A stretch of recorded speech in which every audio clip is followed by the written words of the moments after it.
और ऐसे ही एक ऐसी शख्सियत हमारे दरमियान मौजूद है, यकीनन जिनके आबाओ अजदाद ने भी इसी तरह की खिदमत का सिलसिला दिया। जब जहाँ कहीं जरूरत पड़ी कॉलेज तो जमीन दी, जब जहाँ कहीं मसाजिद की जरूरत पड़ी तो जमीन दी। पिछले दिनों हमारे इंतहाई मेहरबान हमारे हीरो कुर्बान जाए हम इन पर। यकीनन हम सब लोग जब इकट्ठे होते हैं फिर कहीं से हम इंस्ट्रक्शन लेते हैं। हम सब लोग जब कोई काम करते हैं तो फिर कहीं से कोई एक आवाज आती है, वो हमारा सरबराह है, कोई मेहरबान है जो हमें इस चीज पर मोटिवेट करता है और हम आगे बढ़ जाते हैं। मैं ऑलवेज वेलफेयर से हमारी जो जंग की जितनी भी तहरीकें यहाँ चल रही हैं उनके जो सरबराही कर रहे हैं, मेरी मुराद डॉक्टर साहबजादा काशिफ सुल्तान साहब जो दुनिया के बड़े 5वें न्यूरोसर्जन हैं, जिनके लिखे हुए फीचर यूरोप में चलते हैं, वो आज हमारे दरमियान मौजूद है। जब कभी असद फिरदौसी ने आवाज दी तो ये चले आए, जब कभी इमरान मेहदी ने जज्बा के प्लेटफार्म से पुकारा तो ये भाग के चले गए, भाग के चले आए। जब जहां कहीं जरूरत पड़ी तो सर सियालकोट में आके बेड़ियां रगड़ रहा था तो सर पहुंच जाए। हम क्यों ऐसी शख्सियत को मिस करें, हम कुर्बान जाएं आप लोगों पर। ऐसे ही पिछले दिनों सर ने आवाज दी कि यहाँ एक्सीडेंट होने के बाद लोग एड़ियां रगड़ते हैं, उनके खोपड़ियां खोल जाती हैं और यहाँ लोग तड़प के मर जाते हैं। सर ने आवाज दी कि मैं यहाँ एक ड्रामा सेंटर बनाना चाहता हूँ। एक समट हुआ, एक सेशन हुआ और उस सेशन में जनाब मोहतरम हर दिल अजीज शख्सियत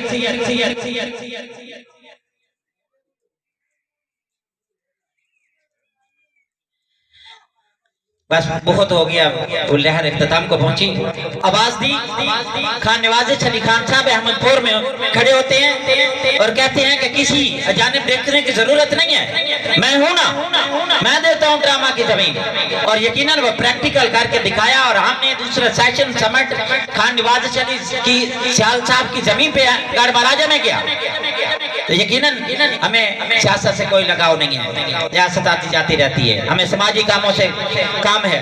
तो यकीनन उनके लिए एक शेर और फिर मैं उन्हें दावत देने जा रहा हूं। हम आपको सलाम पेश करते हैं। खान साहब, सियासत से हो सकता है हम आपसे इख्तलाफ रखते हो, आप हमें कभी मोटिवेट कर लें, सियासत अलग बात है, लेकिन आपके समाजी कामों के हम पहले भी दाद देते हैं, आप काबिल तहसीन है और फिर भी आपको सलाम पेश करते हैं। फूलों की नुमाइश में अगर आप भी हुए तो एक बार गुलाबों को बड़ी आग लगेगी। तालियों की गूंज में तशरीफ लाते हैं खान नवाजिश अली खान सियाल साहब। गुजार हूँ असद का कि उसने यहाँ पे आने की दावत दी और आपका इमरान भाई, डॉक्टर साहब का, सोहेल साहब का, सबके नाम नहीं ले सकूँगा बिकॉज बोलने में काफ़ी मुश्किल होती है। लेकिन जब मैंने सुना कि असद इस तरह का काम कर रहा है जो कि वुमेन एम्पावरमेंट के लिए बहुत इम्पोर्टेंट है, तो मैंने समझा कि मेरे लिए भी बहुत ज़रूरी है, क्योंकि इस कॉज में मैं खुद बहुत बिलीव करता हूँ। कैंपेन में भी मैंने इसके ऊपर काफ़ी बात की कि ये बहुत इम्पोर्टेंट है।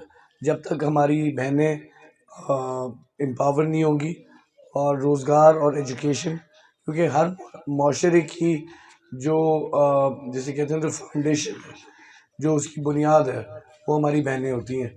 अगर हमारी बहनें तालीम याफ्ता होंगी, खुद मुख्तार होंगी और उनको रोज़गार के मौके भी दिए जाएंगे, तो यकीनन हमारे आने वाली नस्लें जो हैं वो एम्पावर भी होंगी और एजुकेटेड भी होंगी और हम एक ऐसी एक जनरेशन को तैयार कर सकेंगे जो इंशाल्लाह आगे जाके हमारे मुल्क के लिए बहुत बेहतर कर सकेंगे। और देखें ये आप अमेरिका, यूरोप, कोई भी आप फर्स्ट वर्ल्ड कंट्रीज़ देखें तो वहाँ पे एजुकेशन जो है वो इम्पोर्टेंट है।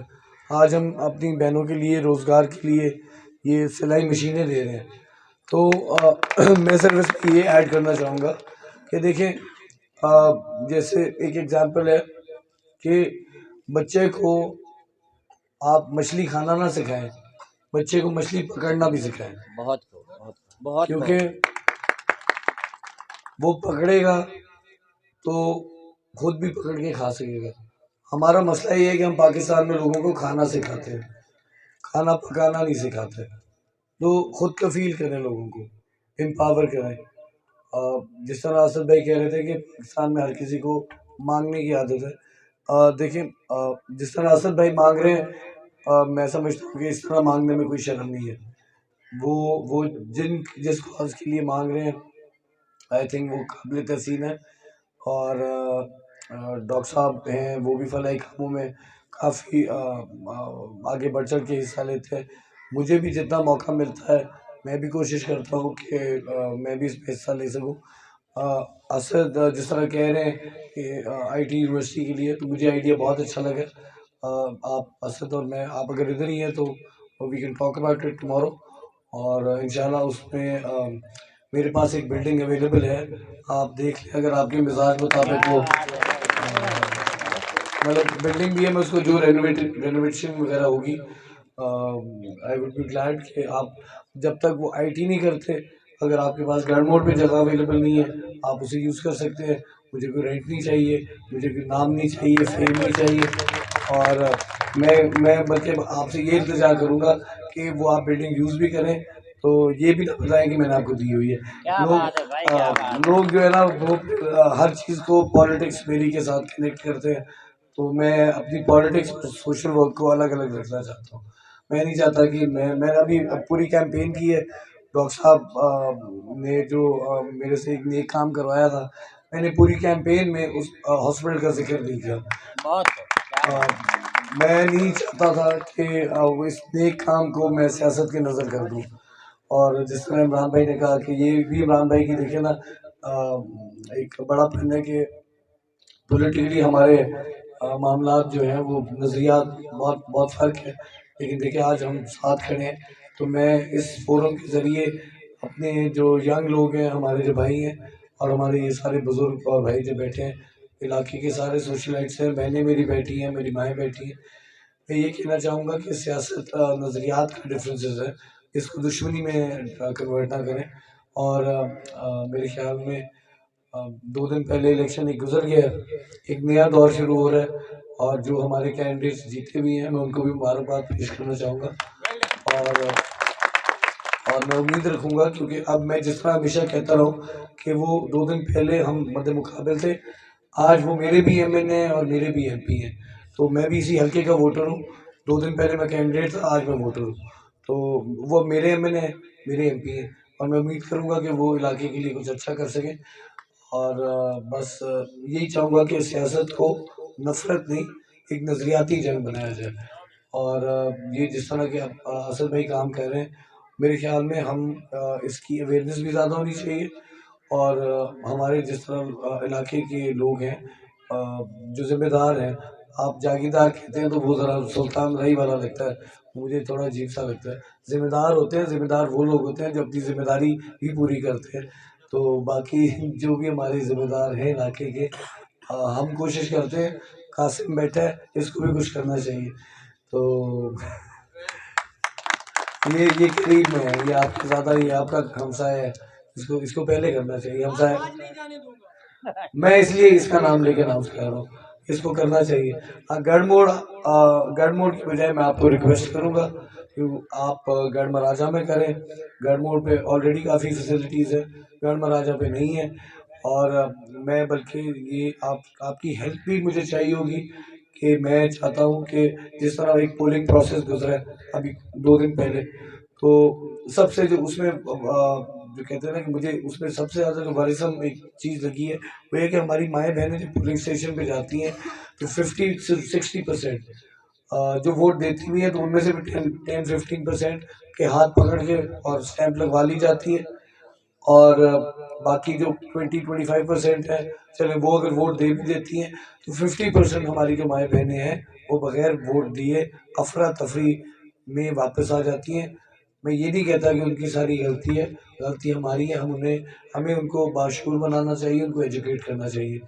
और मैं अपनी बहनों से रिक्वेस्ट करूँगा, आप सारे अगर सोशल वर्क कर रहे हैं तो आप देहात में जाके हमारी माओ बहनों को, क्योंकि हमारे पास अब 5 साल है, जो होना था वो हो गया।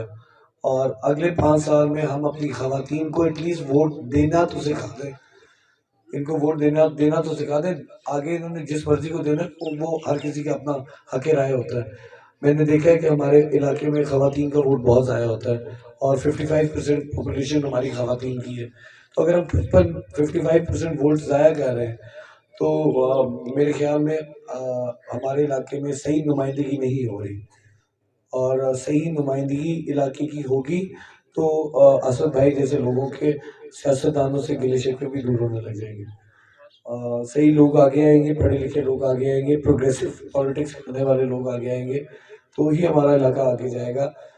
मैंने एक प्रोसेस की शुरुआत की थी 21 नवंबर से, और अल्हम्दुलिल्लाह मैं उस प्रोसेस में रुका नहीं हूँ। इलेक्शन गुजर गया लेकिन मैं नहीं रुका। तो ये एक पॉलिटिकल बात हो जाती है, तो इसको मैं इधर ही रोकना पसंद करूँगा, ये किसी पॉलिटिकल फोरम पे बात करूँगा। तो इंशाल्लाह असद भाई आपको जब भी गढ़ मोड़ गढ़ महाराजा वहाँ पे कोई भी चीज़ की जरूरत हो तो आपको पता है भाई हमेशा बैठा है वहाँ पे। और बाकी रही आप देख लें, आप सारे आए, मुनासिब नहीं लगता, सारे हमारे दोस्त भाई बैठे हैं, आप जितना भी आप देख लें कि सिलाई मशीनें आपकी पूरी हो जाती हैं तो वेल एंड गुड, जितनी बच जाती हैं वो मैं कर दूंगा, और अगर एक भी नहीं होती सारी कर दूंगा। बस इन्हीं अल्फाज के, अब मेरा गला गर्म होता जा रहा है तो मुझे वो पॉलिटिकल कैंपेन की गंदी आदत पड़ी है, तो मैं घंटा डेढ़ मैं भी बोल लेता हूँ। तो मैं इजाज़त लेता हूँ आप सबकी, और वेरी काइंड ऑफ यू, आपने इधर हमें बुलाया। और then again as a social worker, not as a politician, मैं सबका शुक्रिया अदा करूँगा, डॉक्टर साहब का और अपने चॉय साहब का, अली अब्दुल चॉय साहब का, बाकी मेरे जितने आप भाई हैं, सॉरी मैं सबका नाम लूँगा तो मैं डॉक्टर साहब का टाइम खा लूँगा। मैं चाहता हूँ कि डॉक्टर साहब आपसे ज़्यादा से ज़्यादा बात करें। थैंक यू सो मच जी, अल्लाह हाफ़िज़।